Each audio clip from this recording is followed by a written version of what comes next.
अस्सलाम वालेकुम ख़ातिनो हज़रात। एक लंबी ब्रेक के बाद, एक तवील अरसे के बाद आपके सामने हाज़िर हैं। बिग बाबर लीग इस वक़्त चल रही है ऑस्ट्रेलिया के अंदर और उस पे बात करना हमारा बहुत ही अहम था, लाज़मी था। साथ ही साथ एक पीएसएल रोड शो नामी एक ड्रामा चल रहा है, उसकी भी अगली किस्त आप जल्द न्यूयॉर्क में देखेंगे। और बहुत और चीज़ें इंटरनेशनल क्रिकेट में चल रही हैं, तो बात करना आज लाज़मी थी सईद नईम। तो सईद नईम, शुरू बताएँ आप कहाँ से करना चाहेंगे? शुरू हम 5 ball 2 run, 10 ball 4 run, 2.4 overs में 43 खाने वालों से करें? या फिर हम सऊद शकील, शान मसूद और बाकी टीम जो टूर कर रही है, उनसे करें? या फिर कोई असल क्रिकेट की बात करें, एशेज़ की बात करें, जस्टिन ग्रीव्स के 200 की बात करें, शाई नहीं, होप के 150 की बात करें? पहले देखें लोगों की तसल्ली करा दें जो बाबरिस्तान बना था ऑस्ट्रेलिया में। जो शाहीन अफरीदी ऑक्शन की पहली उधर पिक हुए, Babar Azam most expensive player हुए। फरहाद, शायद आपको याद हो कुछ 6 महीने पहले जब ये पिक हुए तो हमने विकिपीडिया पे जाके खोला था कि कौन बिग बैश में पिक हुआ और वहाँ कुछ लिखा आया था। तो मैं सिर्फ उस शख्स को जो है सराहना चाहूंगा फरहाद, यहाँ पे जिन्होंने देखा उनको पता होगा कि बिल्कुल सही उनकी प्रेडिक्शन थी और बिल्कुल वैसी ही परफॉर्मेंस जो है बाबर आजम ने दी। तो देखिए, बहुत ही फरहाद, इस तरह की बैटिंग के खुदा की कसम यूं फील हुआ कि बाहर ऑस्ट्रेलिया ने किसी किसी ग्राउंड स्टाफ के मेंबर को, किसी बॉल बॉय को बल्ला पकड़ा के कहा कि आजा तू मुझे बैटिंग कर ले। जिस किस्म की, जिसे कहते हैं ना, क्लूलेस बैटिंग फरहाद के, मुझे यूं लगा कि यार शायद कोई 2-3 साल बाद किसी बंदे को बल्ला पकड़ा दो तो ऐसी बैटिंग करेगा। और सिमिलरली बाबर के ऊपर अकेले में मैं क्या बात करूं, फिर लोग कहेंगे जी बाबर बाबर शुरू हो गया। शाहीन और रिजवान हो, शाहीन ने किस किस्म की यार बॉलिंग की है। ये तो मुझे अब्दुल रहमान साहब याद आ गए, द ग्रेट, जो बॉलिंग कोच भी है पाकिस्तान टीम के। तो शायद उनसे कुछ इंस्पिरेशन ली है। शायद उन्हीं वाले जो, आपको पता होगा, जो लवाजमात वो इस्तेमाल करते थे। मुझे तो यही डर लगा कि कहीं शाहीन अफरीदी भी ऑस्ट्रेलिया जाके ऐसा तो नहीं कुछ हो गया। बहरहाल देखें, अगर सीरियस नोट पे बात की जाए फरहाद, तो जितना हाइप किया गया था पाकिस्तानी प्लेयर्स को, तो मैं इतना ही कहूंगा कि चूना लगा गई है जी बिग बैश की ओनर्स को। और अभी आगे शादाब खान और हसन अली हैं, तो शादाब का तो वाकई रिटर्न टू क्रिकेट हो रहा है। और इनको देख के मैं ख्याल है रिटर्न टू पाकिस्तान भी बड़ी जल्दी शायद इनमें से कुछ प्लेयर्स का हो जाए। तो बाकी फरहाद, आप बताएं क्या देखा है आपने इनमें? देखिए, कुछ बातें मैं भी अवाम को पहले ही बता दूँ, शुरू में कुछ प्रेडिक्शंस दे रहा हूँ। मेरे ख़्याल है इन सारों में से हसन अली और हसान खान सबसे ज़्यादा आपको परफ़ॉर्म करते नज़र आएँगे ऑस्ट्रेलियन विकेटों पे। बाकी अवाम को जिनको नहीं पता, अब्दुल रहमान का जिन्होंने ज़िक्र किया है, 2014 का एशिया कप का मैच है बांग्लादेश के खिलाफ और वो 11वें ओवर में बॉलिंग कराने आते हैं और 3 उसको फुल टॉस से भी नहीं, उसको मैं over the head moon ball जिसको वो कहते हैं अक्सर, उन्होंने वो कराई और फिर वो अटैक से बॉल कराए बगैर बाहर हो गए। तो पाकिस्तान का मैच था वो, मेरे ख्याल है बांग्लादेश के खिलाफ ही था। हाँ बांग्लादेश जी। के साथ था, बांग्लादेश के तो साथ ही। खैर, बाकी अगर ऑडियंस को थोड़ा रिकैप दें जी, पहली चीज़ जो आपको पता होनी चाहिए, Sydney Sixers big bash league की 10 एडिशंस में 7 दफ़ा फाइनल तक पहुँची है, 7 दफ़ा। ये अपने ज़हन में बिठा लें।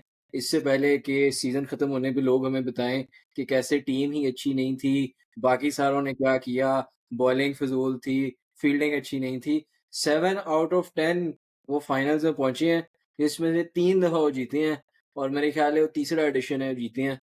और या दूसरा, और जो पहले उनका टाइटल है। इस टीम के अंदर मेरे ख़्याल है Mitchell Starc, Brad Haddin, Brett Lee, और हम तो उस दौर से देख रहे हैं सिडनी सिक्सर्स को जब माइकल लम्ब और साथ वो स्टीव ओकीफ भी खेला करते थे इनकी टीम में। तो ख़ैर बहुत बड़ी ठीक-ठाक फ्रैंचाइज़ है जी बिग बैश की। उन्होंने क्या सोचा, क्या फ़ैसला किया, ये तो आने वाले हफ़्तों में ही पता लगेगा। तो हुआ क्या जी, बारिश हुई, शायद कुदरत भी नहीं चाह रही थी कि आज ये बैटिंग देखने को मिले। 11 ओवरों का मैच था। बाबर आज़म साहब ने 5 बॉल पे 2 रन किए हैं। किसी एक बॉल पे वो सेटल्ड नहीं नज़र आए।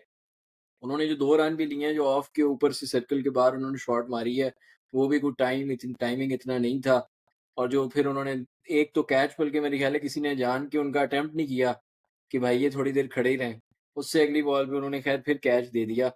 जो ज़्यादा मज़ेदार चीज़ है सईद नईम, जो फॉक्स क्रिकेट ने एनालिसिस दिया हुआ था, अगर आप वो गौर से पढ़ें, तो उसके अंदर उन्होंने एक चीज़ लिखी थी कि all bowlers target the stumps. उन्होंने कुछ ज़्यादा नहीं लिखा, कोई लंबी उन्होंने बात नहीं की। उन्होंने कहा स्टंप्स में बॉल करें, विकेट टू विकेट बॉल करें उन्होंने कहा लेफ्ट आर्मर पे एलबीडब्ल्यू का चांस है, तो जोएल पेरिस जो हैं, जो कि एक बड़े सीज़न्ड बीबीएल के प्लेयर हैं, इधर मैचअप बड़ा अच्छा बनता है। और स्पिनर्स की भी उन्होंने एक लाइन लिखी, टारगेट द स्टंप्स। उन्हें पता था बॉल विकेटों में पड़ी तो भाई साहब खुद को गलती कर देंगे।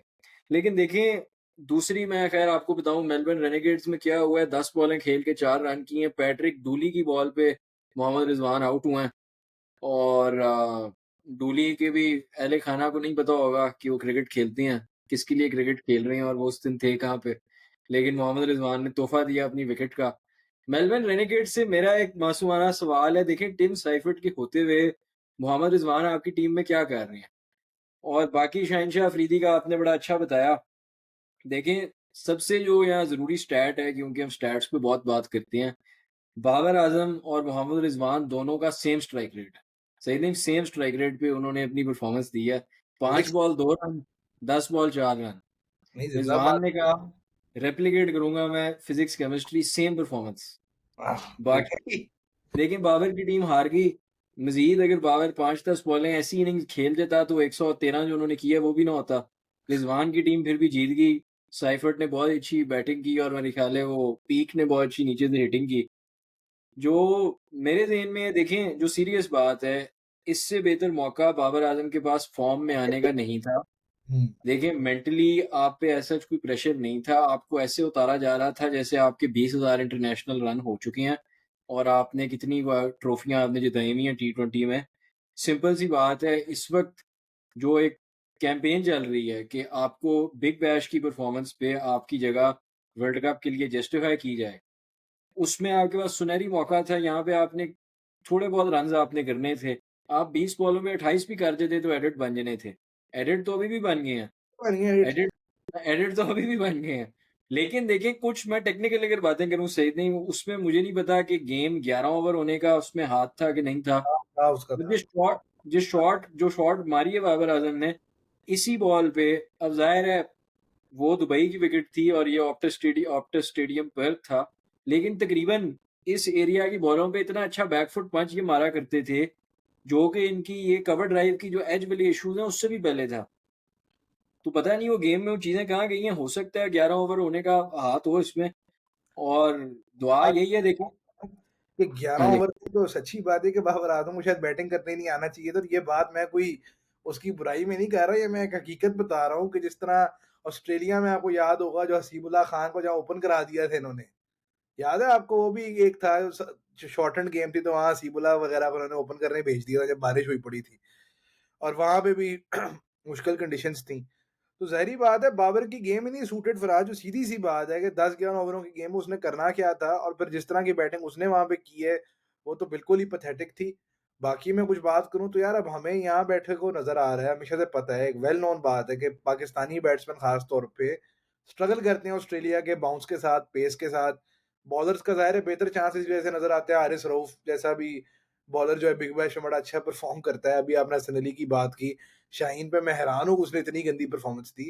लेकिन बिग बैश के जो फ्रैंचाइज़ के जो मैनेजमेंट है, मैं उन पे वाक़ई हैरान हूँ कि क्या सोच के उन्होंने ये पिक्स किए हैं।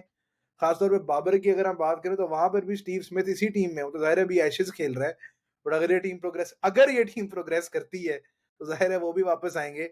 जो पीआर फ़राद चलाई गई कि जी मिचेल स्टार्क अपना नंबर छोड़ देने लगा है, क्योंकि बाबर आज़म आ गया है और 56 का नंबर बाबर को दिया जाएगा। तो वो वाली कैंपेन भी अपने मुँह पे गिर पड़ी। तो देखें कैंपेन और पीआर और ड्रामे और एक्टिंग बेशक ऑस्ट्रेलिया वाले करें, बेशक आपके अपने साया ग्रुप वाले करें, जो भी करें, बात होती है परफ़ॉर्मेंस की और जिस तरह की परफ़ॉर्मेंस आप लोगों ने दी है, तो बाकायदा एक शर्म का मुकाम था। जहाँ तक आप बात कर रहे हैं कि जी टी20 वर्ल्ड कप के लिए जगह जस्टिफ़ाई करने की, तो देखें अभी डिटेल में आते हैं, कुछ थोड़ा रिकैप करते हैं कि क्या हमने देखा ट्राई सीरीज़ में।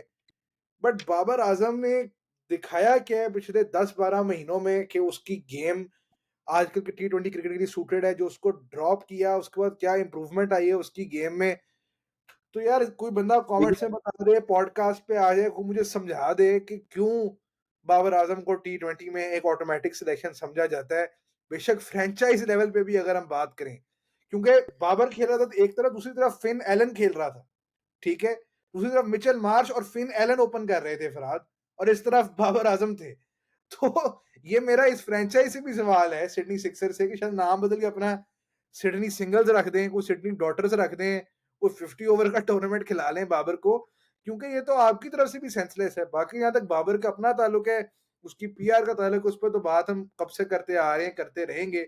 लेकिन बिल्कुल यार एक पुअर परफॉर्मेंस थी पाकिस्तान के सारे प्लेयर्स की जानिब से और शादाब खान के लिए मैं कहूँगा ख़ास तौर पे ये बिग बैश क्रूशियल है, क्योंकि आप लोगों को पता होगा कि जो उनका नाम मुसलसल चल रहा है कि वो वापस आने लगे हैं स्क्वाड में। और तो और सलमान अली आगा ने प्रेस कॉन्फ्रेंस में कह भी दिया था कि जी ट्राई सीरीज़ के बाद कि शादाब ज़ाहिर है टीम का हिस्सा था, इंजरी की वज़ह से बाहर हुआ है, उसकी बड़ी परफ़ॉर्मेंस है। तो इंडिकेशन वो दे चुके हैं कि जी शादाब ने वापस आना है, तो अगर तो उसने वापस आना है, तो जिस तरह की परफ़ॉर्मेंस इन बाकियों ने दी है, अगर ऐसी ही देंगे, तो फिर तो लानत है जी, क्या कह सकते हैं और क्या ही एक्सपेक्ट करें इस टीम से वर्ल्ड कप में जाते हुए। लेकिन ऑब्वियसली अभी तो बिग बैश शुरू हुई है, पता कुछ नहीं है, अभी एडिट्स बनाने के बड़े मौके मिलेंगे। नहीं, नहीं देखिए मैं एक्सपेक्ट ज़रूर कर रहा हूँ एक आधी इनिंग्स आएगी और वही कोई 50 टाइप हो जाना चाहिए कोई 36, 37 बॉलों में। क्योंकि देखिए बिग बैश जिनको नहीं पता, जिन्होंने नहीं फ़ॉलो की हुई, बिग बैश की क्रिकेट थोड़ी-सी फ़र्क है इन बाकी लीग से, जिसमें पीएसएल भी शामिल है जो कि एक बहुत कन्वेंशनली बॉलिंग हेवी लीग है। हालाँकि कुछ पिंडी के मैचेज़ में बिल्कुल ही हाँ। मामलात हो जाती हैं। आप आईपीएल की बात करें वो तो एक वीडियो गेम बन चुकी है। तो जो बिग बैश का क्वालिटी ऑफ क्रिकेट है इसमें हमेशा से एम्फसिस जो है ज़ाहिर है Australia square of the wicket player बहुत तगड़े हैं। हार्ड हिटिंग बुरी बॉलों पे बहुत है और बॉलिंग का भी स्टैंडर्ड काफ़ी अच्छा है। और सबसे ज़रूरी मेरे ख़्याल है ऑस्ट्रेलियन लीग में एथलेटिसिज़्म और जो इनकी फ़ील्डिंग होती है हमेशा से ही बहुत अच्छी है। तो एक बड़ा फ़र्क ब्रांड ऑफ क्रिकेट होता है अगर वो एडजस्ट कर जाएँ, एक आधी इनिंग्स दे दें तो ज़ाहिर है वो एडिट बन जाएँगे। शादाब की आपने जो बात की देखिए मुझे एक चीज़ अभी याद आई है ज़हन में कि ये एक रवायत रही है 2010s में कि बड़े टूर्नामेंट से पहले जिनको पूरी-पूरी सीरीज़ चांस दी होती हैं, खिलाए होती हैं, उनको बाहर करके कोई पुराना प्लेयर उठा के ले आते हैं। तो अब ये फिर यही चीज़ हो रही है, इसमें कोई शक नहीं। हमने भी ये बात की है, हमने हमेशा शादाब खान की इंक्लूज़न की बात की है, लेकिन ये नहीं कहा कि आप वर्ल्ड कप की फ्लाइट पे सीधा बिठा के ले जाएँ और दुआ करें कि वो कुछ कर दे वहाँ जाके। लेकिन बिग बैश पे अगर मैं बात करूँ, तो शादाब मेरे ख़्याल है शादाब और हसन अली इन सारों में से बेहतर परफ़ॉर्म कर जाएँगे। हाँ, मुझे कुछ याद टेक्निकल कर हाँ जी। जाएगा। मेरा ख़्याल है जी, शाहीन भी कवर कर जाएगा शाहीन भी और शाहीन राहुल भी मेरे ख़्याल है भी खेले अगले मैच में बहुत अच्छी रिकवरी आ जाएगी, लेकिन उसके अलावा बड़ी डिसेंट नॉर्मल जिस तरह होता है, उस तरह की परफ़ॉर्मेंस ही रहेगी। मैं अगर थोड़ी टेक्निकल बातें करूँ सईद नईम, आज अगर मौका मिल रहा है, 2 बातें हैं जी। एक तो पहले मैं ऑडियंस को बताऊँ कि बाबर आज़म जिस वक़्त अल्लामा इक़बाल इंटरनेशनल एयरपोर्ट पे थे, तो ज़राए बता रहे हैं कि एक बड़ी वो आकड़ के साथ घूम फिर रहे थे और वहाँ पे वो सिक्योरिटी भी उनकी वो अलग वो उनका वो पासपोर्ट चेक भी अलग हुआ है, सिक्योरिटी से भी वो गुज़रे हैं, कोई सिक्योरिटी नहीं हुई उनकी। लेकिन ख़ैर जो टेक्निकल बात थी वो ये थी कि अगर आप पुरानी इनिंग्स निकालें बाबर आज़म की, जिसमें मैं ख़ास तौर पे एम्फेसिस दूँगा 2019 न्यूज़ीलैंड के खिलाफ जो 100 है, जो कि बाय द वे ऑडियंस को मैं ये भी बताऊँ, ये एक 100 जो हमें बताया जाता है ये कि बहुत बड़ी मैच विनिंग इनिंग्स है। बात सिर्फ़ ये है कि उन 3 मैचों में 4 मैचों में आखिरी जो मस्ट विन थे, आपका नेट रन रेट बहुत ही ज़रूरी था। अब आप दूसरे एंड पे खड़े हारिस सोहेल का स्ट्राइक रेट निकालें और 134 बॉलों पे जो 100 इन्होंने किए है, मेरे ख़्याल है ट्रेंट ब्रिज में था, कहाँ पे था? तो वो आपको एक तरह से भारी ही पड़ा था। ख़ैर, वापस पॉइंट पे आते हैं। बाबर आज़म बहुत मैं स्टांस पे अगर मैं कंपैरिज़न करूँ, बहुत बातें हुई हैं जी, बैकलिफ्ट पे बात हुई है, राशिद लतीफ़ ने बताया है कि पैर किस तरफ थे, पैर ज़्यादा खुले हैं, नहीं हैं। सबसे जो बड़ी चीज़ मैं आपको बताऊँगा, वो ये है कि बाबर आज़म का गार्ड 2022 के बाद बदल चुका है।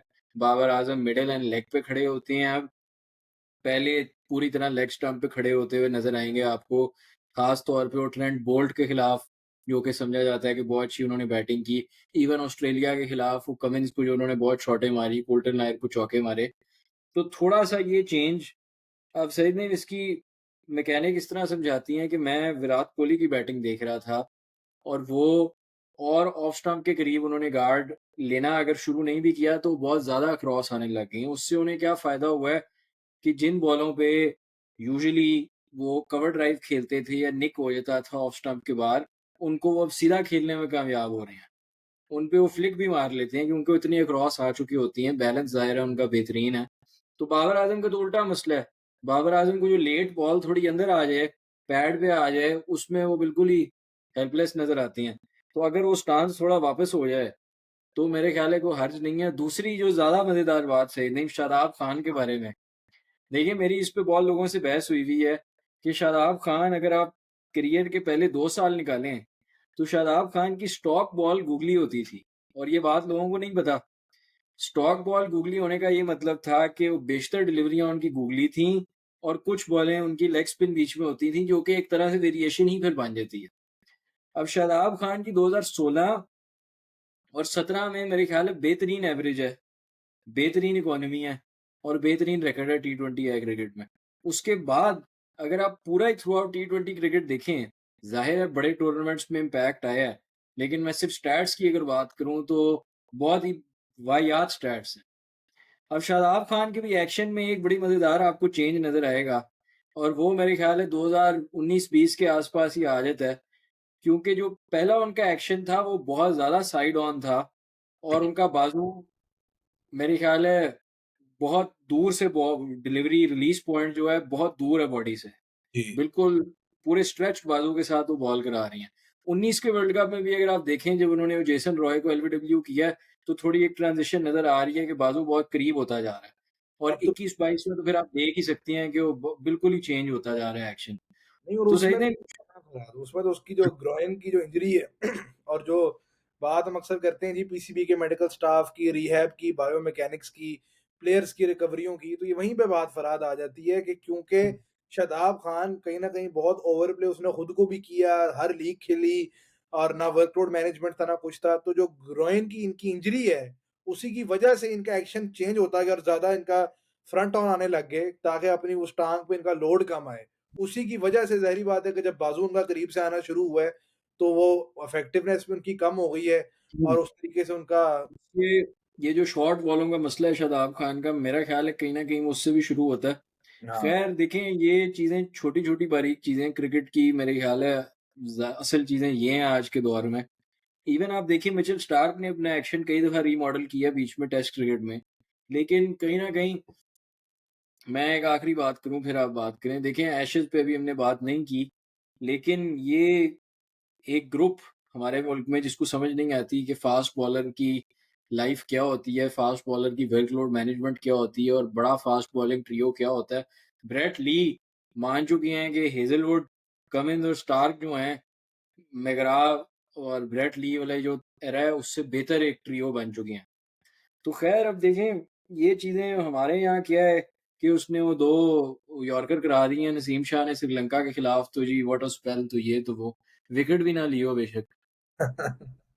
देखें ऐसे ही है और यही अलमिया है फरहाद। देखिए मीडियोक्रिटी की आदत टीम को भी है, मीडियोक्रिटी की आदत फैन्स को भी है। शोएब अख्तर जब ये बात करते हैं और एवरेज बंदा और एवरेज परफॉर्मेंस की, तो शायद उनका कहने का तरीका कुछ होता है और कुछ उनकी बातें कभी-कभार बहुत ही ओवर द टॉप होती हैं। बट बातें बातों की जो एसेंस होती है वो गलत नहीं होती। देखिए फैन से लेके मैनेजमेंट से लेके प्लेयर्स से लेके फ्रैंचाइज़ ओनर से लेके किस-किस की बात मैं ना करूँ, तो हर जगह इस तरह के मसले हैं और जो पाकिस्तान क्रिकेट का मैं कहूँगा वन ऑफ द बिगेस्ट जो प्रॉब्लम्स है, वो यही बायोमैकेनिक्स को लेकर ही आते हैं, यही प्लेयर्स की रिकवरियों को लेके, यही प्लेयर्स की एवोल्यूशन को लेके आते हैं। क्योंकि जिस तरह आपने कहा स्टार्क ने कई दफ़ा अपना एक्शन चेंज किए, इवन कमिंस ने अपना एक्शन चेंज किया है। कमिंस भी जिनको याद हो शुरू में बड़ा तेज़ बॉलर था, अब उसका पेस भी उतना नहीं रहा और ज़ाहिर है सारी दुनिया में ये चीज़ होती है। मार्क वुड आजकल आप देखेंगे इंजरी का कितना शिकार है, जोफ्रा आर्चर कितने अरसे बाद वापस आया है और सारा कुछ है। उन पे तो ख़ैर इंग्लैंड के प्लेयरों पे तो अलहदा बात करेंगे। लेकिन जो पाकिस्तान क्रिकेट के मसले-मसाइल हैं यार देखिए मैं हमारे प्लेयर्स को उतना ब्लेम नहीं करता जो जो सच्ची बात है। कुछ केसेस में ठीक है, जिस तरह अगर हैं कुछ मखसूस स्टार्स हैं जो कोचेस की बात ही नहीं सुनना पसंद करते, तो वो तो खुद जवाब दें। बट यार मतलब हमारे प्लेयर्स आते हैं और बिल्कुल यानी कि जैसे कहते हैं कोई अवेयरनेस नहीं होती, तो ये काम बोर्ड को आता है, ये काम इन फॉर्मर प्लेयर्स को होता है। फॉर्मर प्लेयर्स टीवी पे बैठकर तो बताने बड़ी जल्दी आ जाती हैं, बट जब कभी आप लोगों को पोज़ीशंस दी जाती हैं पीसीबी मैनेजमेंट के अंदर, एनसीए के अंदर, हर जगह पे, तो फिर वही सारी चीज़ें हो रही होती हैं जो वैसे हो रही होती हैं। अज़हर अली सिलेक्शन उन्होंने छोड़ी थी जो सिलेक्शन कमेटी का वो हिस्सा थे। तो अब आके बयान दे रहे हैं कि पाकिस्तान में मेरा नहीं ख्याल टैलेंट का कोई मसला है, जो ये बातें करते हैं। वो गलत करते हैं। अगर हमारा सिस्टम ठीक हो जाए तो आप देखेंगे अगले 3-4 साल में हमारी टीम में बड़ी वर्ल्ड क्लास हो सकती है। तो यार आप उसी सिस्टम को ठीक करने के लिए ही तो थे आप सिलेक्शन कमेटियों में। और फिर मैं हमेशा ये बात कहता हूँ कि अगर आप लोगों को अथॉरिटी नहीं दी जाती, अगर अंदर कुछ और ही चल रहा होता है, तो आप लोगों में फिर ये हिम्मत और हौसला तो होता नहीं है कि आप आके बात करें, क्योंकि आप लोग सारों को पता है कि जी साल 2 साल बाद फिर हमें पीसीबी की नौकरी चाहिए। क्योंकि फॉर्मर प्लेयर की लाइफ में और कुछ खास होता है नहीं। और जो कि एक फेयर बात है। मैं बात अगर फरहाद सलमान बट जैसे की भी करूँ, जिसका एनालिसिस सबको बड़ा पसंद है, तो गनी ग्लास जहाँ पे वो अपना सारा टाइम गुज़ारते हैं, उधर ज़रा देखें तो सही उनकी डिपार्टमेंट की टीम में हो क्या रहा है। अब ज़ाहिर है डिपार्टमेंट की टीम है, प्राइवेटली ओन्ड टीम है, इसमें पीसीबी की तो मर्ज़ी नहीं चलती, जिसने जिसको खिलाना है, मुझे खिला ले। लेकिन शायद मैं भी उस वैसा तो खेल ही लूँ, जिस तरह क्या नाम उनका मोइज़ गनी नाम है, वही, क्या नाम? वही। मोइज़ उन्होंने जी गनी साहब। 47 बॉलों में उन्होंने 4 रन किए हैं उन्होंने। जी, जी। और तो बॉलिंग में भी सॉरी सही नहीं मैं काट रहा हूँ, ये जो उस्मान खान का एक ये परफॉर्मेंस लिए फिर रहे हैं लोग, उसमें उन्होंने मोहित अली को मारा है। वो कुछ ऐसे ही है कि उस्मान खान के मेरे ख्याल से 48 बॉलों पे कोई 60 रन थे, तो फिर अचानक से वो 65 बॉलों पे 100 हो गई क्योंकि मोइज़ गनी के 3 ओवर आ गए थे। तो इसमें से 1 ओवर में उसको 5 चौके मारे हैं या कुछ इस तरह से किए। तो यार ये आप लोगों के डोमेस्टिक का स्टैंडर्ड है। फिर यार अगर आप 1000 मैच, 10,000 मैच, 1 लाख मैच भी करा लें, और उन मैचों में हो ये रहा होगा कि उस्मान खान अपनी गेम को इम्प्रूव करने के लिए मोइज़ गनी को अगर खेल रहा होगा, तो उससे हमारी क्रिकेट कहाँ पे जाएगी? तो यार देखेंगे अलमिया तो है। इस वक्त थोड़ा डोमेस्टिक क्रिकेट का अपडेट दे दें, वो प्रेसिडेंट्स कप चल रहा है, क्या चल रहा है अभी? जी, वही चल रहा है। जी, उसमें मेरे ख्याल है इरफान खान नियाज़ी का भी 50 है, Salman Ali Agha tour road show पे जाने से पहले इनका भी 50 है, और अभी मोर रिसेंटली फ़ाहमुल हक ने मेरे ख्याल है 100 किया है, इमामुल हक ने भी 100 किया है। आप भी चले और जाइए, काश आपका भी आ जाना है। कोई नहीं, मोइज़ गनी करा देगा आपको बॉलिंग। नहीं, नहीं, और साथ एक और भी मैं स्कोर देख रहा था, ये मास सदाकत। हाँ। देखें, मैं थोड़ी बात कर दूँ अब यहाँ पे, ये अभी जिसमें इन सब ने परफ़ॉर्म किया सही नहीं, ये अंडर 23 एशिया कप था। जी, इमर्जिंग एशिया कप। ये इमर्जिंग एशिया कप था। हाँ। ये सारे नाम जो ले के हम इस प्लेटफ़ॉर्म से थक गए, वो अब सारी दुनिया को याद आने लग गए हैं जी ऑल ऑफ अ सडन कि जी क्या टैलेंट है, क्या बात है। वहाँ पे जिस तरह मारा है इन्होंने मेरे ख़्याल है इंडिया को, और 13-14 ओवरों में चेज़ किया है इन्होंने, जिस जुनून से खेले हैं उसमें, और साथ ही साथ फाइनल में जो अहमद दानियाल ने बॉलिंग की है जिस रिस्पॉन्सिबिलिटी के साथ, जो सुपर ओवर कराया है।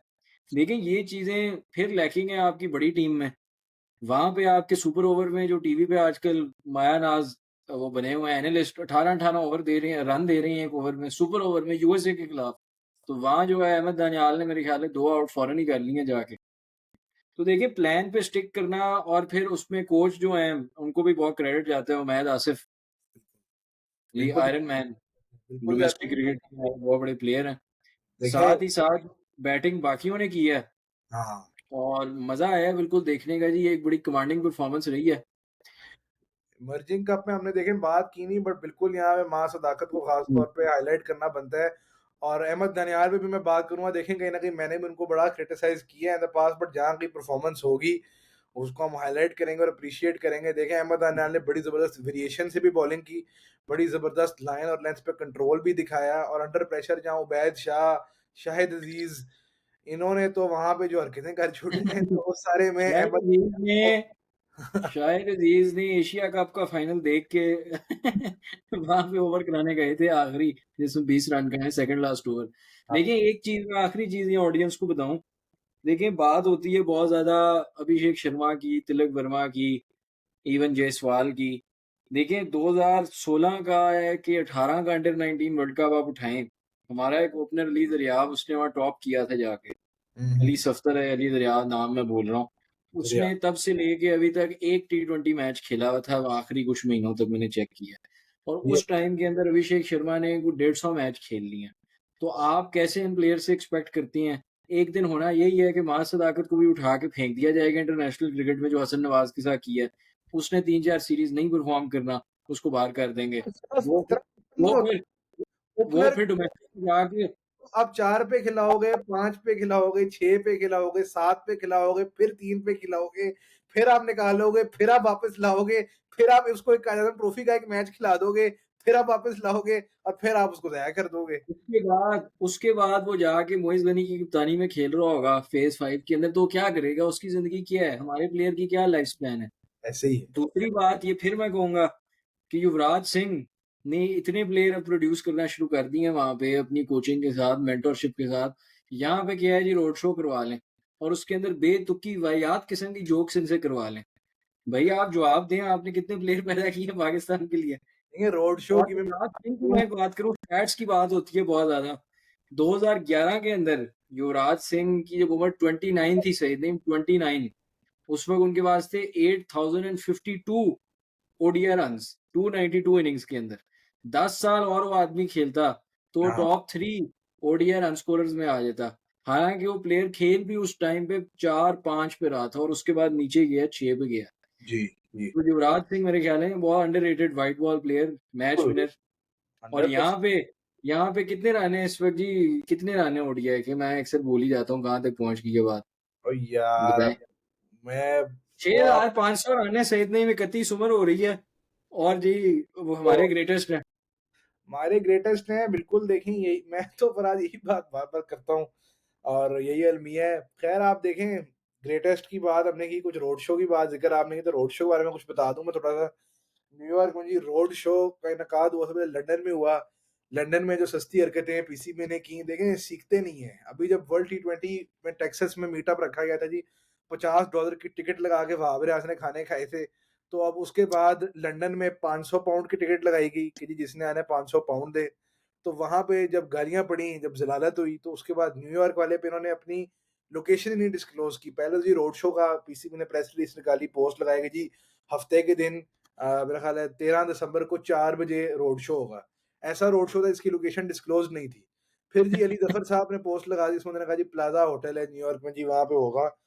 तो वो ऐसा रोड शो था जहाँ पे कहा गया कि इन्वेस्टर्स प्लीज़ कॉन्टैक्ट करें इन्फॉर्मेशन के लिए। तो इन्वेस्टर्स तो जी कुछ हमारे जानने वाले हैं जी, जो इन्वेस्टर ही हैं, उन्होंने राब्ता किया भी सही। तो उनको ये बताया गया कि एट कैपेसिटी है।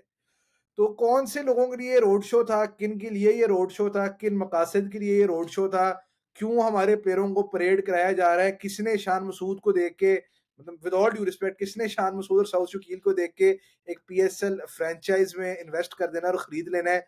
तो देखें ये सोचने वाली बातें हैं कि क्यों आप पीसीबी इस तरह की अनप्रोफेशनल हरकतें करता है। देखिए मैं प्लेयर्स के लिए फरहाद मेरी बहुत रिस्पेक्ट है, लेकिन जो मैनेजमेंट है और जो हरकतें चल रही हैं, यार बड़ी शेमफुल हैं। कोई बंदा मुझे और मिसाल दे दे कि इस तरह से कोई रोड शोज़ और कोई इन्वेस्टमेंट्स रेज़ करने की कोशिश किसी और लीग ने कभी की हो। और चलें अगर आप कुछ इनोवेट करते भी हैं, ठीक है रोड शो के कॉन्सेप्ट में कोई बुराई नहीं है। बट जितने डिसऑर्गेनाइज़्ड तरीके में फिर आप लोग चीज़ों को करते हो, फिर आप लोगों ने जब सैटरडे को ये ड्रामा किया, तो संडे वाले दिन एक और रोड शो, अब असली रोड शो कर लिया इन्होंने आखिरकार। न्यूयॉर्क में जहाँ पे -10 डिग्रीज़ टेम्परेचर था, वहाँ फ़हीम अशरफ और साइम अयूब को एक बस की छत पे चढ़ा दिया गया कि जी ये ट्रॉफी तुम लोग पकड़ो और ज़रा सैर कर लो। तो यार देखिए प्लेयरों के साथ जो आप सलूक कर रहे हैं, और फिर भी कुछ फैन्स हैं जो क्रिकेट से प्यार करते हैं, जो प्लेयरों से प्यार करते हैं, कि वो फिर भी आ जाते हैं, फिर भी ज़लील होते हैं आके। तो देखिए दुःख होता है देख के कि पीएसएल का आप ये हाल कर रहे हो। दुःख होता है कि मैं देखें कहीं न कहीं मैं उस तरह का नहीं हूँ कि जी जो इंडियन फैन्स आके बातें करते हैं डुप्लेसी और ये मोइन अली के साइन होने, बट देखिए हकीकत तो है ना, रिटायर्ड प्लेयरों को आप साइन करके प्रेज़ेंट ऐसे करते हो, जैसे आप लोगों ने कोई बहुत बड़ा देखें कारनामा कर दिया है। रोड शो करके आप यूँ एक्ट करते हो जैसे आप लोगों ने कोई बहुत बड़ा कारनामा कर दिया है। अली तरीन से आपके मसले सॉल्व नहीं होते। अभी तो कोई क्लैरिटी है नहीं कि कौन ले रहा है आपकी फ्रैंचाइज़िस को। जो मेगा ऑक्शन होना है जी इस साल, मेगा ड्राफ्ट होना है, जो भी होना है ना, उसके बारे में कोई क्लैरिटी है। रमीज़ राजा साहब, वसीम अकरम और अली ज़फ़र को लेके आप लोग घूमते फिरते हैं जी, वहाँ इन्वेस्टर अली ज़फ़र का गाना भी सुना, तो शायद इसी वजह से वो कुछ इन्वेस्ट कर देंगे। तो देखें जी ये क्या चीज़ें हैं, ये क्या मामलात हैं। अब मैं इस पे से ज़्यादा क्या बात करूँ, बट ऑब्वियसली मेरा पॉइंट ये है कि यार जो चीज़ें पीसीबी में जो लेवल ऑफ प्रोफेशनलिज्म है, मुझे लगता है कि हम अभी भी बाकी दुनिया के बहुत पीछे हैं। और ज़ाहिर-सी बात है ये चीज़ें ओवरनाइट तो नहीं होती हैं, एक प्रोसेस होता है, सिस्टम्स होती हैं, टॉप लीडरशिप से लेके नीचे तक की चीज़ें होती हैं। लेकिन ऑब्वियसली डिसअपॉइंटमेंट होती है एज़ अ फैन देख के कि ये हमारे हालात हैं। जब तक और कुछ यूट्यूबर्स, मैं तो नाम भी लेके कह देता हूँ, फुरकान भट्टी जैसे यूट्यूबर्स शोर नहीं मचाते, तो उन्होंने ही शोर मचाया था कि जी लंदन में आप लोगों ने ये सस्ती हरकतें की हैं, जिसके बाद फिर आप लोगों ने इस तरीके से चलें जी फैन्स को कुछ लिफ्ट करा दी। तो बहरहाल देखें, ये कुछ पीएसएल पे बात थी, कुछ रोड शो पे बात थी। बाकी फ़रहाद क्रिकेट पे वापस आ जाते हैं, कुछ एशेज़ की बात कर लेते हैं, कुछ बताएँ। मैं प्रॉपर कुछ एशेज़ की मैं गुफ्तगू करना चाह रहा एशेज़ से था। पहले तो ज़रा 2 मिनट मैं पाकिस्तान टीम की भी फ़रहाद बात कर लूँ, क्योंकि ट्राई सीरीज़ के बाद हम आए नहीं थे देखें। तो ट्राई सीरीज़ में जो हुआ, और ज़ाहिर है पाकिस्तान जीती, श्रीलंका से 1 मैच हारे। इस मैच पे वो कंट्रोवर्शियल डिसीजन था, जिसमें आगा खड़ा रहा था एंड पे और फिनिश नहीं हुआ, खैर वो फ़हीम आउट हो गया था। तो फाइनल पाकिस्तान ने श्रीलंका को ज़ाहिर है हराया। ऑब्वियसली देखा जाए तो पाकिस्तान के लिए रिलेटिवली एक सक्सेसफुल साल रहा टी20s की सेंस में, अगर आप प्योरली स्टैट्स को देखें। आखिर में होम सीरीज़ साउथ अफ्रीका को हराई है, ट्राई सीरीज़ हराई है। बट ये देखना ज़रूरी है कि आपकी टीम किस तरह शेप अप कर रही है, किस कैलिबर के ऑपोजिशंस को आपने हराया है। तो देखें, टीम में जो मसले-मसाइल हैं, वो अभी भी फ़रहाद वहीं के वहीं हैं। जो मिडल ऑर्डर के मसले हैं, अब ज़ाहिर है हसन नवाज़ तो मतलब मेरा ख़्याल है पास्ट की कहानी बन चुका है। तो अब टीम का जो कॉम्पोज़िशन थी आपकी, वही बाबर को 3 पे करने के बाद, कि फिर उस्मान खान, फ़खर ज़मान, आगा सलमान, ये आपका मिडल ऑर्डर था। इसमें नंबर 6 पे कभी उस्मान खान खेल रहा है, कभी आगा सलमान खेल रहा है। तो टीम फ़रहाद कुछ शेप अप होती हुई नज़र नहीं आ रही मुझे, और कहीं न कहीं इसीलिए बिल्कुल शादाब खान की ऑटोमैटिक टीम में वापसी पे मुझे भी तशवीश है। देखिए, नहीं होना चाहिए इस तरह से, और क्या उनकी परफ़ॉर्मेंस है, क्या उनके हालात हैं। बट आपकी टीम में इस वक़्त कोई सॉल्यूशन भी तो नहीं नज़र आ रही। अब फ़खर ज़मान को नंबर 5 पे खिलाना भी तो किसी चीज़ का हल है नहीं। और ठीक है, आप ट्राई सीरीज़ जीत गए, बट मुझे उम्मीद है कि टीम मैनेजमेंट कुछ अकल इस्तेमाल करेगी, और ये नहीं होगा कि वाक़ई हम इसी टीम लाइनअप के साथ वर्ल्ड टी20 खेलने पहुँच जाएँगे। बिल्कुल यही होगा जी, इसमें कोई शक नहीं है। माइक हेसन तो अपनी वेकेशन पे जा चुकी हैं न्यूज़ीलैंड। कुछ राब्ता उनकी सोशल मीडिया टीम से मेरा भी हुआ है। वो जी। इस वक़्त वेकेशन कर रही हैं वहाँ पे और बिल्कुल चिल हैं, वापसी उन्होंने करनी है। और साथ ही जो श्रीलंका की सीरीज़ है मेरे ख़्याल है, वो श्रीलंका में ही है वर्ल्ड कप से पहले। बाकी कुछ इत्तलात आ रही थी सईद नईम के ऑस्ट्रेलिया से कोई बातचीत चल रही थी कि जी ओडीआई सीरीज़ कम कर दें तो पहले टी20 खेल लें, कोई ऐसी बातचीत थी। इंडिया के साथ टी20 सीरीज़ है, और श्रीलंका के साथ एक टी20 सीरीज़ शेड्यूल हुई है जी, जो कि वैसे बस ये शेड्यूल नहीं थी। हाँ, फ्यूचर 6 टूर्स टी20 मैच हैं। जी, उनके साथ शेड्यूल हो रही है। इसमें भी कुछ कन्फ्यूजन थी, ये भी कुछ न्यूज़ है, अफ़राद शेयर कर दें। कुछ कन्फ्यूजन थी कि जी पहले जिन प्लेयर्स ने कॉन्ट्रैक्ट किए हैं बांग्लादेश प्रीमियर लीग में, बिग बैश में, आईएल टी20 में, ज़ाहिर-सी बात है तब तक ये सीरीज़ नहीं शेड्यूल्ड थी, ये श्रीलंका वाली जो अब होने जा रही है। तो प्लेयर्स के हवाले से भी काफ़ी कन्फ्यूजन है कि जी अवेलेबल होंगे, नहीं जी, होंगे। तो कुछ प्लेयर्स देखिए हैं जिन्होंने कन्फर्म किया है फरहाद कि वो बिल्कुल अवेलेबल होंगे और खेलेंगे, बेशक लीग कॉन्ट्रैक्ट हो या ना हो, बाकियों का कुछ पता नहीं। एक और न्यूज़ भी यहाँ पे शेयर कर दूँ, मुझे एसएफ सैन फ्रांसिस्को यूनिकॉर्न्स की जो टीम है एमएलसी में, उनके मालिकान का भी कुछ इंटरेस्ट नज़र आ रहा है जी पीएसएल फ्रैंचाइज़ खरीदने में। वो भी रोड शो का हिस्सा थे। तो शायद अली ज़फ़र के गाने सुन के उन्होंने भी टीम खरीदने का फैसला किया हो। बहरहाल वापस आती हैं जी टीम कॉम्पोज़िशन के जी, बारे में क्या कह रहे थे? नहीं कॉम्पोज़िशन क्या बिग बैश वाली टीमें जो इस वक़्त हालात हैं, खुश होंगे कि भाई दफ़ा हो आप वापस जाएँ, आप अपने मुल्क का बेड़ा गर्क करें। हमारा आप क्या करने आ गए हैं? वेरी सॉरी टू से टिम साइफर्ट एक 11 में बैठा है, तुम्हारे ज़ुबान क्या कर रहा है? और रिज़वान मतलब कीपिंग भी साइफर्ट ने मतलब कर लेनी है, 100 भी साइफर्ट ने मारना है, तो इसने वहाँ जाके क्या करना है? पहले ही उन्होंने तो मीडिया टॉक में पहले ही कही थी कि टीम को मेरे से बॉलिंग की भी ज़रूरत होगी तो मैं बॉलिंग भी करूँगा। तो वो तो रेडी है, लेकिन शायद एज़ अ बॉलिंग देखिए, ऑलराउंडर। ये अब कोई काउंटी खेलने नहीं गए कि वो सारा टेलर को कीपिंग प्रैक्टिस कराने के लिए बॉलर बन जाएँगे और फिर 1-2 ओवर भी डाल लेंगे काउंटी के मैच में। मतलब ये बिग बैश चल रही है, कोई मज़ाक थोड़ी है। बाकी टीम की आपने जो बात की, देखिए जो सबसे बड़ा मसला था, वो उसमें एशिया कप में भी जो नज़र आया, बॉलिंग तो साइड पे अगर रखिए, मिडल ऑर्डर का इश्यू था, सीधी-सी बात है। अब ऊपर तो आपने कहीं न कहीं फिक्स कर लिया है कि एक वो लंदन से इम्पोर्टेड साइम अयूब और वो डॉक्यूमेंट्री वाली सरकार आपकी ओपनिंग करेंगे। उसके बाद अब आपने बाबर आज़म और आगा 4 तक आपने फिक्स कर लिया है। तो देखिए उस वक़्त आपके पास हुसैन तलत था बीच में, अब आपके पास उस्मान खान है। हाँ, मतलब बात बेहतर तो मैं क्या ही कहूँ, बाकी उस वक़्त आपके पास कौन था सईद नईम और नीचे? नहीं वो हसन नवाज़ था ना, उसको भी निकाल दिया हसन आपने। नवाज़ था, अब फ़खर ज़मान है। वो देखिए ये मोहम्मद हारिस था पहले, मोहम्मद वो भी। हारिस भी था। देखिए हाँ, मोहम्मद हारिस ने जो भी कुछ डोमेस्टिक क्रिकेट में किया है 4 डे के अंदर, मोहम्मद मूसा ने 4 बॉलों में 4 आउट किए हैं, बहुत अच्छी बॉलिंग की है, लेकिन जो हारिस ने हरकत की है वहाँ पे, उसपे ये पुराने कोच अब्दुल रऊफ साहब एक्स प्लेयर, मैं उनकी ट्वीट्स की बड़ी इज़्ज़त करता हूँ। उन्होंने कहा कि ये तरीका नहीं है और डोमेस्टिक क्रिकेट को आप इज़्ज़त नहीं दे रहे, तो नहीं फिर वो यही होगा आपके साथ। नहीं, बिल्कुल खैर, यही हो नहीं, देखिए वाक़ई मिडल ऑर्डर का इश्यू था, नहीं, सुन लेना वाक़ई सही नहीं। हुँ, प्रॉब्लम है ना कि कौन है विकेट कीपर? किससे करानी है आपने विकेट कीपिंग? तो ये वाक़ई ये मसला बन तो गया है, क्योंकि मोहम्मद हारिस की जहाँ कहीं मैं भी बात कर रहा था, जो हरकतें उन्होंने जाके 4 डे में कर छोड़ी हैं, वो तो शायद मोहम्मद हारिस के वालिद साहब को भी शर्म आ गई होगी, यार ये कर क्या रहा है यहाँ नहीं पे? बहुत सिंपल हाल है, रिज़वान आप उन्हें भेज दें, साइफर्ट आप उनसे मँगा लें। हाँ, ये सही है। एक्सचेंज डील हो देखिए देखिए बॉलिंग आपकी 80-90% स्पिनर तो आपके फाइनल ही थे। टॉप 4 आपका फाइनल ही है। आपके पेसर भी फाइनल ही हैं, उन्हीं 4 में से आपने 3 सिलेक्ट कर लेने हैं। मसला आपके 5 और 6 पे था, वो मसला वहीं का वहीं है। इंडिया वाला मैच भी आप तकरीबन कहीं न कहीं इसीलिए हारे हैं। फाइनल जो है कि आप अच्छा भला आप पोज़ीशन में थे, आप 130 पे थे, ब 13-14 ओवरों में। उसके बाद जो हुआ है, जो कोलैप्स हुआ है, तो हाँ, अब आपने मिडल ऑर्डर का कोई हल तो नहीं निकाला, ना उस्मान खान फिनिशर है, ना वो मिडल ऑर्डर का प्लेयर है, वो एक ओपनर है। फ़खर जी। ज़मान तो अल्लाह जाने इस वक़्त क्या ही हैं। मैं फिर कह चुका हूँ कि फ़खर ज़मान की क्रिकेट के 8 महीने से ज़्यादा नहीं रह गए। यहाँ पे आप एक हाँ बात जी। कर दूँगा, हसन नवाज़ की आई टी20 में फेलियर्स को तो सारे हाइलाइट कर रहे हैं, करना भी चाहिए। बट फ़खर ज़मान भी वहाँ पर 6 मैचों में 120 के स्ट्राइक रेट और 15 की एवरेज के साथ खेल रहे हैं। एक शायद उन्होंने तकरीबन कोई रन बॉल 40 टाइप स्कोर की, उसके अलावा उनका रन ही कोई नहीं है। तो फ़खर ज़मान की भी जो परफ़ॉर्मेंस है, जो फ़ॉर्म है, वो बड़ा एक कॉज़ ऑफ कंसर्न होना चाहिए टीम मैनेजमेंट के लिए और फैन्स के लिए। और स्पेशली यार नंबर 5 पे आप फ़खर को खिला के आप उसके साथ भी ज़्यादती कर रहे हो। और मैं दोबारा ये बात करूँगा कि अभी भी वक़्त है, अभी भी सोच लें, जो आपने नंबर 3 और 4 पे जो ड्रामा किया हुआ है, उसको कुछ ठीक कर लें, वरना आप करने क्या जा रहे हो यार वर्ल्ड टी20 में आप जा ही ना। देखिए, आपको एडवांटेज है, आपके सारे मैच श्रीलंका में हैं, आपको कंडीशंस एक जैसी ही मिलेंगी। ये एडवांटेज इंडिया को भी थी चैंपियंस ट्रॉफी के वक़्त, किसी को ये बात पसंद आए या ना आए, थी, होती है एडवांटेज एक ही जगह पे खेलने की। तो अब आपको ये एडवांटेज होगी, खुदा का वास्ता है, कुछ अपना लाइनअप ठीक कर लें, कुछ कंपोज़िशन अपनी ठीक कर लें।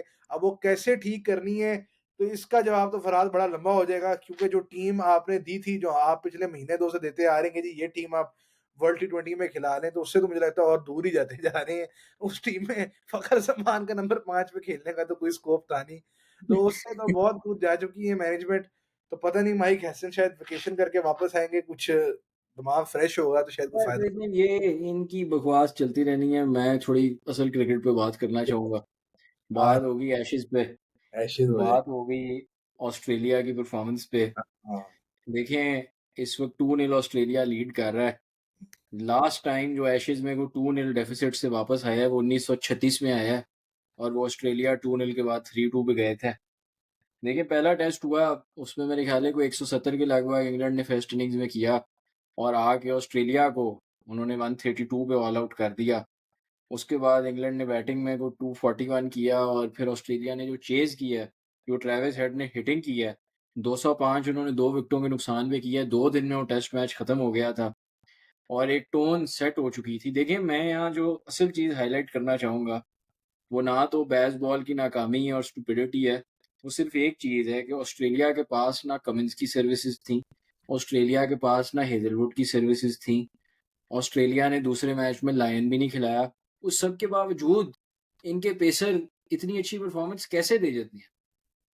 ये सिर्फ़ और सिर्फ़ मेरे ख़्याल है जैसे हमने पहले बात की गेम अब साइंस पे जा चुकी है। यहाँ पे जो चीज़ें चल रही हैं, हमारे यहाँ जो ड्रामे चल रहे हैं वो एक अलग ही हैं। अब वहाँ पे एक और बात, मैं कितनी देर से सईद ने माइकल नेसर की बात कर रहा हूँ। माइकल नेसर पिछले 2 साल में तो टॉप परफ़ॉर्मर रहा भी नहीं शेफ़ील्ड शील्ड का। बो वेबस्टर बन चुके हैं ऑल-राउंडर्स की अगर मैं बात करूँ। नेसर तो 2020, 21, 22 में अच्छा भला टॉप परफ़ॉर्मर था आपका, अच्छी भली उसकी बैटिंग एवरेज थी, अच्छा भला वो बॉलर था और देखिए, ऐसी परफ़ॉर्मेंस के अंदर बहुत ज़्यादा फैक्टर्स आती हैं। इसमें एलेक्स कैरी की विकेट कीपिंग भी है, जिसने स्टंप्स पे खड़े होके बोलैंड और उसकी क्या नाम है, माइकल नेसर की बॉलें उसने पकड़ी हैं स्टंप्स पे और 135 बॉलिंग वो स्टंप्स पे 135-36 पे बाउंसर वो पकड़ता रहा स्टंप्स पे खड़े होके, यहाँ पे एक ही हाथ पे लग जाए तो 2 दिन ड्रामे नहीं खत्म होते। बाकी दूसरे टेस्ट मैच में भी तकरीबन ऐसी स्टोरी हुई है, मेरे ख्याल है जो रूट ने पहली इनिंग्स में 138 किया है, नॉट आउट वो रहे हैं और उसके बाद ऑस्ट्रेलिया ने जो लंबी बैटिंग की है, 550 तकरीबन की है, स्टार्क ने नीचे से 77 पे मारा है और फिर उन्होंने पे को टारगेट 60-70 का था, तो उन्होंने वो भी चेज़ बड़े आराम से किया है। तो देखिए ओवरऑल टेस्ट क्रिकेट और वो पिंक बॉल टेस्ट था। तो एक इस वक़्त सवाल जो ऑस्ट्रेलिया के लिए वो उस्मान ख्वाजा की वापसी है, जिस हाँ। पे डेविड वार्नर ने तो बयान दिया है कि जी ट्रेविस हेड का नीचे जाना वापस ज़्यादा खतरनाक है इंग्लैंड के लिए, जो एक तरह से ठीक भी है। ज़्यादा हम बात इस पे डिटेल हो सकता है एक अलग एपिसोड करें एशेज़ पे, लेकिन जो मेन चीज़ है, देखें बेसबॉल के मॉडल पे हम कब से बात करते आ रहे हैं कि बेसबॉल सिर्फ़ और सिर्फ़ एक जगह पे चली है और वो जगह थी जहाँ पे एक बुज़दिल कप्तान ने मुकम्मल सड़कें उन्हें बनाई उनके इस्तकबाल में कि भाई आप आएँ, आप 850 करें, आप 1000 कर दें, हमने यही करना है। हमने एक हैंड से ज़ायद नमूद लगाए रखने हैं और दुनिया की सबसे बड़ी जोक कि जो रूट बैटिंग ही लेफ्ट हैंडेड होके कर रहा है ज़ाहिद चाचू के खिलाफ और आप वही अपनी स्कीमें लगा के बैठे हैं और आगाँ से आप बॉलिंग करा रहे हैं तो लेग साइड डाउन कराई जा रही हैं उधर लोग खड़े करके। भाई ये 1940 होता तो ऐसे टैक्टिक्स लोग ब्रैडमैन के खिलाफ लगाते थे। इस वजह से वो क्या है उसका नाम वो बॉडी लाइन इजाद हुई थी जिसके बाद वो लेग साइड फील्ड की जो रिस्ट्रिक्शन है तब आई हैं। तो आप 2022 में आके ये हरकतें कर रहे हैं और ऐसे ही ऊपर से आपने उन सड़कों पे हारिस रऊफ खिला के इंजर करा दिया 2 ओवरों बाद। और फिर वो मोहम्मद अली साहब देखिए ख़ैर बैट बॉल पे वापस मैं अगर करूँ, बेसबॉल बॉल किसी मुल्क में नहीं चला। बेसबॉल बॉल एक मज़ाक है। क्यों? क्योंकि उनका तरीक़ाकार अच्छा नहीं। माइंडसेट मैं बिल्कुल एप्रिशिएट करता हूँ जहाँ पे बॉल ज़्यादा मूव ना हो रहा हो, आप बिल्कुल खेलें। 1-2 आपकी टीम में अगर हिटर हो, लिविंगस्टन हो या विल जैक्स हो, आप उन्हें लाइसेंस दें कि भाई अगले सेशन के अंदर, अगले पहले 15 ओवरों में, 20 ओवरों में जाके हिटिंग करें। उससे अगर एक टीम खेल रही है डे 3 पे और वो 120 के डेफ़िसिट में है और सडनली एक सेशन बाद वो 35 की लीड में है, तो उससे जो इम्पैक्ट आएगा, वो बड़ा फ़र्क है। बजाए इसके कि आप डे 1 ऑफ टेस्ट मैच पे जाके आप ऑल आउट हो जाएँ 170 पे कि जी हमने तेज़ खेलना है। तो ये मॉडल कहीं भी नहीं चला, आपने टेस्ट क्रिकेट का मज़ाक बना दिया और ऊपर से देखें आप इतने स्टबर्न हैं कि आप मानने को ही नहीं तैयार, जैसे गौतम गंभीर आजकल मानने को ही नहीं तैयार। लोएस्ट पॉइंट ऑफ क्रिकेट पे ले आए हैं इंडियन क्रिकेट पे, ना ब्रेंडन मैकलम मानने को तैयार हैं। वो कह रहे हैं जी हमने ओवर प्रिपेयर कर लिया था। कर दिया। भाई किस चीज़ का आपने ओवर प्रिपेयर किया हुआ था? बिल्कुल देखें 100% आप ठीक बात कर रहे हैं। एक और चीज़ मैं ऐड करूँगा उनकी टीम सिलेक्शन को लेके और ख़ास तौर पे उनकी बॉलिंग को लेके। देखें जैसे बॉलर लेके इंग्लैंड घूम रही है और जोफ्रा आर्चर जो स्टीव स्मिथ को आँखें दिखा रहा है, यार बिल्कुल for an England bowling attack मेरा ख़्याल है one of the worst bowling attacks है और जो हरकतें इंग्लैंड क्रिकेट ने पिछले 2 साल में कर छोड़ी हैं, कभी ऑली रॉबिन्सन जैसे को लेके घूम रहे हैं जो अब ऑस्ट्रेलिया में ही क्लब क्रिकेट खेल रहा है जी यूनिवर्सिटी की टीमों के साथ। कभी वो ऑफ स्पिन शुरू कर देते हैं, बड़ी जल्दी थी जी इनको एंडरसन और ब्रॉड को रिटायर कराने की, हुँ। भाग-भाग के रिटायर भी कराया, भाग-भाग के क्रिस वोक्स को भी रिटायर करा दिया कि जी आप फिट नहीं हो तो हम आपको नहीं सिलेक्ट कर सकते एजेस के लिए, उसको भी रिटायर करा दिया। तो अब हालात ये हैं कि जी अब मार्क वुड जो हैं, उनका घुटना तो बिल्कुल ही फ़ारग हो चुका है। एक ही मेरा ख़्याल है इनके कोई काम का बॉलर था इस अटैक में, तो वो तो जी मुकम्मल तौर पे बाहर हैं। अगले मैच में जी गस एटकिंसन की जगह जॉश टंग को खिला रहे हैं। जॉश टंग का जिनको याद हो पाकिस्तान के खिलाफ उन्होंने थोड़ा बहुत कुछ किया हुआ है। तो देखिए बिल्कुल ये बात सच्चाई है कि ये जो बेसबॉल है और ख़ास तौर पे ज़ैक क्रॉली हो गए, हैरी ब्रूक हो गए, इनके तो टेस्ट करियर ही पूरी तरह पाकिस्तान के खिलाफ परफॉर्मेंसेस पे चल रहे हैं। और ज़ैक क्रॉली और ऑली पोप की तो मैं ख़ास तौर पे बात करूँगा कि बिल्कुल मीडियोकर प्लेयर हैं, बिल्कुल थके हुए प्लेयर हैं और ये कुछ बेन स्टोक्स की मोहब्बत है उनके साथ कि उनको लेके घुमाई जा रही हैं। जेमी स्मिथ जैसा विकेट कीपर जो कि उसने जिस तरह से कैच छोड़ दिए हैं, जिस तरह की पैथेटिक विकेट कीपिंग उसने की है, अगर इसको कॉन्ट्रास्ट आप देखें एलेक्स कैरी के साथ, तो देखें बेन फोक्स जो कि बड़ा ज़बरदस्त विकेट कीपर था, उसको आपने घर भेज दिया बस क्योंकि आपको वो पसंद नहीं था। जॉनी बेयरस्टो को भी निकालने की जल्दी आपको बहुत ज़्यादा थी, बस क्योंकि वो आपको दिल से उतर गया था। तो जो लाइकिंग डिसलाइकिंग की हाँ, बात हम पाकिस्तान क्रिकेट में सब कॉन्टिनेंट में तो बहुत ज़्यादा करते हैं। ये चीज़ें इंग्लैंड में भी बहुत खुल के बिल्कुल सामने पड़ी हुई हैं और इंग्लैंड की क्रिकेट भी जो मुझे नज़र आ रहा है जिस तरीके से नीचे जा रही है, ये कोई रुकने का नाम तो नहीं लेने वाली चीज़ और इनको सोचना पड़ेगा क्योंकि ये अब एशेज़ में ज़ाहिर है 2-0 डाउन है। मुझे तो नहीं नज़र आ रहा कि इनकी वापसी का रास्ता क्या कोई इज़्ज़त बचाने का रास्ता भी हो सकता है। हाँ। देखिए पहले ये आपको ये स्टोरी दिया करते थे कि जी हम एंटरटेन करने के लिए खेल रहे हैं। हाँ। मतलब भाई आप मैं अब क्या कहूँ कि किस एंटरटेनमेंट आप मैच जीतने जाएँ, आप इंग्लैंड को रिप्रेज़ेंट कर रहे हैं। दूसरी एक बात सईद नईम इससे आज बड़ा मेरे ख्याल है बड़ा एनालिटिकल और बड़ा अच्छा सीरियस एपिसोड है। गेम जिनको समझ आती है उनको समझ आएगी। देखें ये एक नतीजा है इस चीज़ का कि इनके काउंटी के स्टैंडर्ड्स बहुत ज़्यादा गिर चुके हैं पिछले कुछ सालों में। और इससे आप एक और चीज़ जोड़ रहा हूँ, हमारा जो बंदा उस काउंटी के अंदर जाता रहे, वो कोई परफॉर्म 150 कर रहा है, कोई 100 कर रहा है, कोई 16 विकेटें लेके आ गया है। ये दोनों चीज़ें आप ज़हन में इकट्ठे रख के सोचें, क्योंकि काउंटी का स्टैंडर्ड गिरने का नतीजा फिर यही है कि जो बड़े नाम वाले खिलाड़ी हैं, अब क्रॉली जैसा बंदा अभी तक सिर्फ़ और सिर्फ़ इसलिए टीम में है कि आपके पास कोई बेहतर ओपनर नहीं है डोमेस्टिक में, और कोई वजह नहीं है। अब हैरी ब्रूक ने जो शॉटें मार छोड़ी हैं पहले टेस्ट मैच के अंदर, वो एक्सेप्टेबल नहीं है किसी भी लेवल पे इंटरनेशनल क्रिकेट टेस्ट क्रिकेट में। तो आप और बॉलिंग की जो आपने बात की, ये पिछले 3 साल में अल्लाह जाने क्या-क्या टेस्ट कर चुकी हैं वो दोनों भाई जो थे, क्या हाँ, उसका नाम है? नॉर्टन। ओवर्टन, दोनों भाई खेल चुकी हैं। गस एटकिंसन, ब्रायडन कार्स को जो मार पड़ी है पहले 3 ओवरों में। उसके अलावा यही ऑली रॉबिन्सन का आपने ज़िक्र किया, तो कोई बॉलिंग एज़ सच न। और फिर जो ये हरकतें हमने उस वक़्त भी कहा था कि आपने शोएब बशीर को किस क्राइटेरिया पे सिलेक्ट कर लिया है।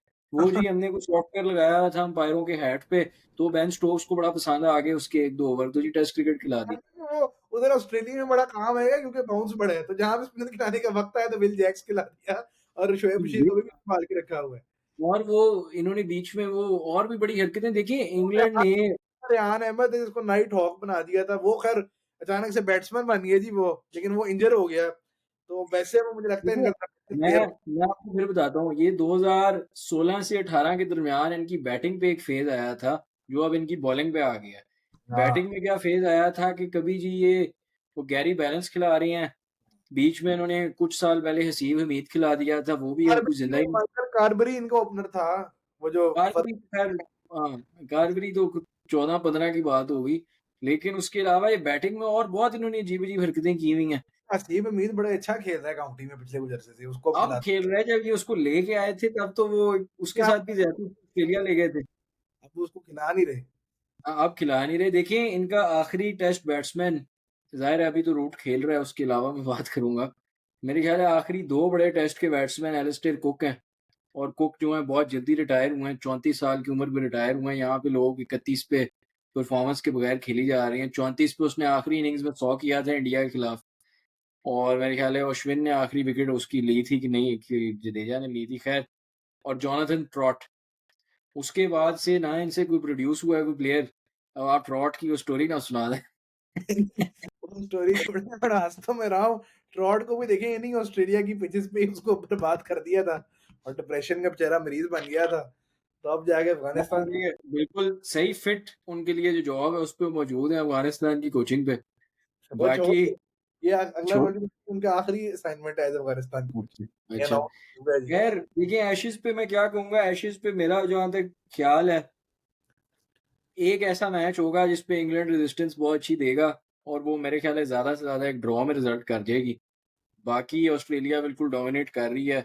पैट कमिंस की वापसी होने वाली है। उस्मान ख्वाजा की वापसी पे बहुत सवाल हैं। देखें ख्वाजा ख्वाजा को चाहिए, मेरा मेरा जो इस पे ओपिनियन है, क्या? मेरा ख़्याल है ख्वाजा को ओपन करना चाहिए और हेड को नीचे ही चले जाना चाहिए।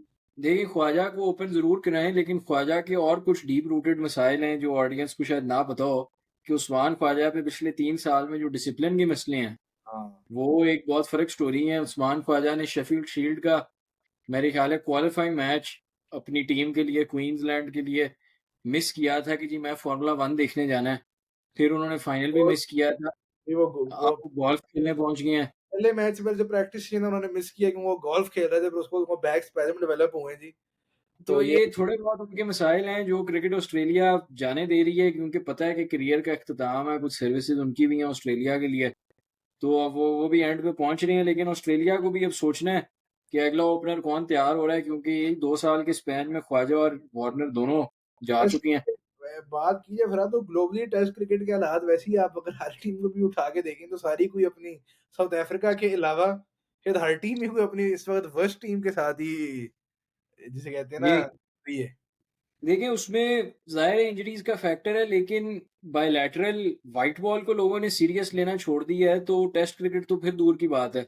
ऐसे ही है। अब आपको आखिरी जस्टिन ग्रीव्स की मैं बताना चाह रहा था। ग्रीव्स और केमाल रोच ने पूरा दिन बैटिंग करके वो टेस्ट मैच पहला न्यूज़ीलैंड के खिलाफ बचाया है, जी। और मेरे ख्याल है बहुत स्पिरिटेड परफॉर्मेंस थी वेस्ट इंडीज़ की तरफ से। उसमें शाई होप ने भी स्कोर किया है। किया था। बेहतरीन बेहतरीन बैट्समैन है।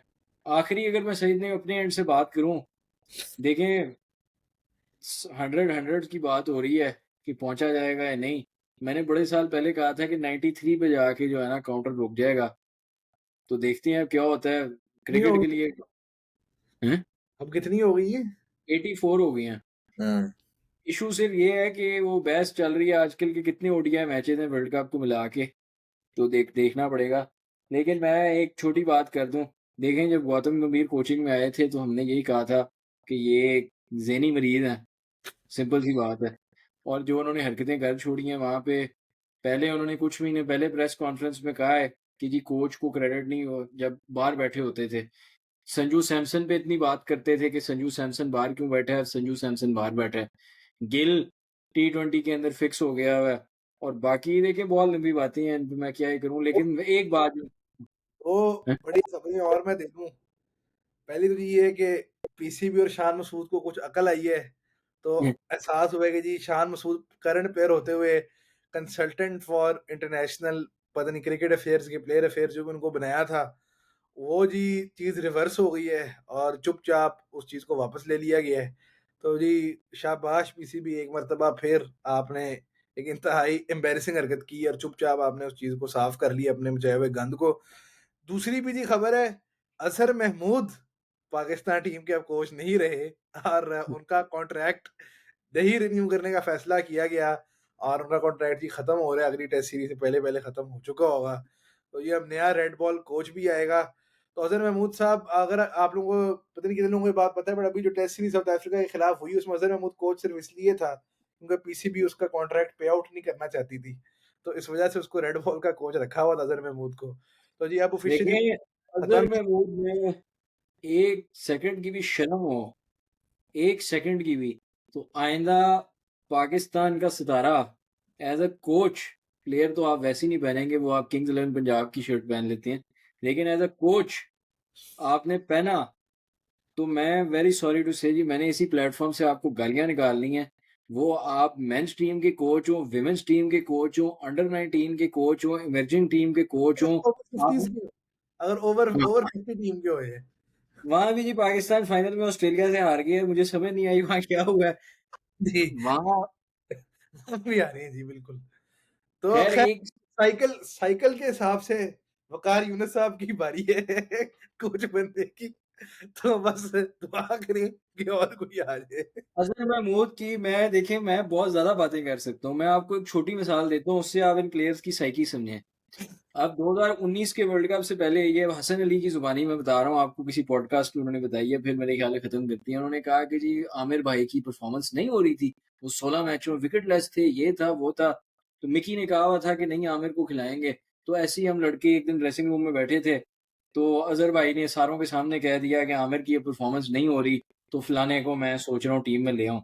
तो मैंने ऐसे ही कहा कि जी आमिर भाई बड़े मैच विनर हैं और बड़े प्लेयर हैं, तो अजू भाई ने आगे से कहा कि तू कौन होता है बोलने वाला? देखें ये इनकी थिंकिंग है, ये इनका माइंडसेट है, ये इनकी कोचिंग है। और उसके बाद मिकी आर्थर की परसिस्टेंस के बाद आमिर खेला, आपका हाईएस्ट विकेट टेकर था, फाइफर है उसका ऑस्ट्रेलिया के खिलाफ। उसी ने पार्टनरशिप तोड़ी वो फिंच और वार्नर की, उसी ने 5 आउट किए। तो ये इनकी इनकी सॉरी कोई इनकी कोई क्रिकेटिंग सेंस नहीं है, ना इन्होंने कोई कोचिंग में देखिए आइंदा ये कोचिंग में अप्लाई करें, तो पीसीबी को एक सवाल पूछना चाहिए कि आप जितनी बार कोच रहे हैं, आपने क्या किया? बस, और ये कुछ पूछने की जवाब ज़रूरत नहीं है। पूछ लेना चाहिए था और उससे पिछले जवाब भी पूछ लेना चाहिए था।